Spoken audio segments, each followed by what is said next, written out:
Global markets में uncertainty है। 8.2 million BTC loss में है। स्ट्रॉन्ग यूएस डॉलर और global geopolitical tensions crypto sentiment को प्रेशर में रख रहे हैं और फिलहाल चार्ट्स कौन सी कंडीशन फॉर्म कर रहे हैं जो बिटकॉइन को 61,000 तक पुश कर सकती है, ब्रेक डाउन करके समझते हैं। Hello traders, welcome to market updates by Delta exchange. Global macro environment काफी अनसर्टेन है। यूएस ईरान टेंशंस ने ऑयल प्राइसेस को स्पाइक कर दिया है और सेफ हेवन डिमांड के चलते गोल्ड भी स्ट्रॉन्ग है। US dollar index recent weeks में स्ट्रेंथन हुआ है, जो जनरली रिस्क एसेट्स के लिए नेगेटिव होता है।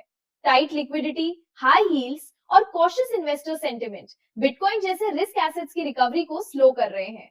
क्रिप्टो मार्केट्स अभी एक ट्रांजिशन फेज में है। ऑन चेन डेटा के अकॉर्डिंग लगभग 8.2 मिलियन बीटीसी लॉस में है और प्रॉफिट सप्लाई भी बेयर मार्केट जोन्स के करीब आ चुकी है। ये या तो अंडर वैल्यूएशन सिग्नल हो सकता है या फिर मार्केट स्ट्रेस का इंडिकेशन, जैसा कि एनालिस्ट्स इस पर मिक्स्ड व्यूज दे रहे हैं। ईटीएफ फ्लोज भी मिक्स्ड हैं, कुछ डेज इनफ्लोज, कुछ डेज हेवी आउटफ्लोज, जो इंस्टीट्यूशनल प्लेयर्स के बीच इनडिसीजन को दिखाता है। ओवरऑल सेंटिमेंट अभी न्यूट्रल टू वीक साइड पर है।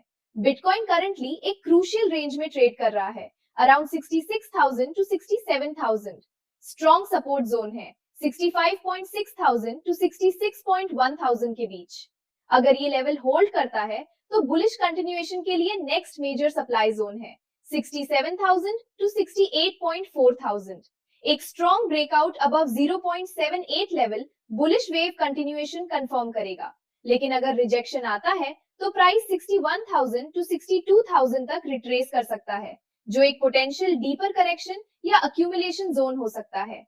शॉर्ट टर्म स्ट्रक्चर थोड़ा वीक लग रहा है और ट्रेडर्स को लोअर टाइम फ्रेम सेटअप्स पर फोकस करना चाहिए।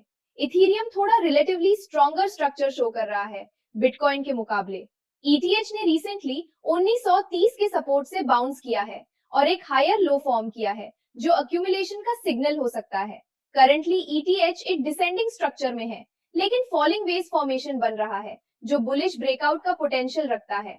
अगर कंफर्म हुआ तो रेजिस्टेंस स्ट्रॉन्ग है अराउंड 2100, जो 200 ईएमए के पास है। अगर ये लेवल रिक्लेम करता है तो सेंटिमेंट बुलिश शिफ्ट हो सकता है, वरना ईटीएच भी कंसोलिडेशन फेज में ही रह सकता है। ओवरऑल मार्केट एक इनडिसीजन फेज में है। ये वक्त है पेशेंस और रिस्क मैनेजमेंट का, कि लेवल्स को क्लोजली मॉनिटर करना, खासकर बीटीसी का 65,000 सपोर्ट और 68,000 रेजिस्टेंस। वैसे आपके क्या व्यूज है करंट मार्केट को लेकर?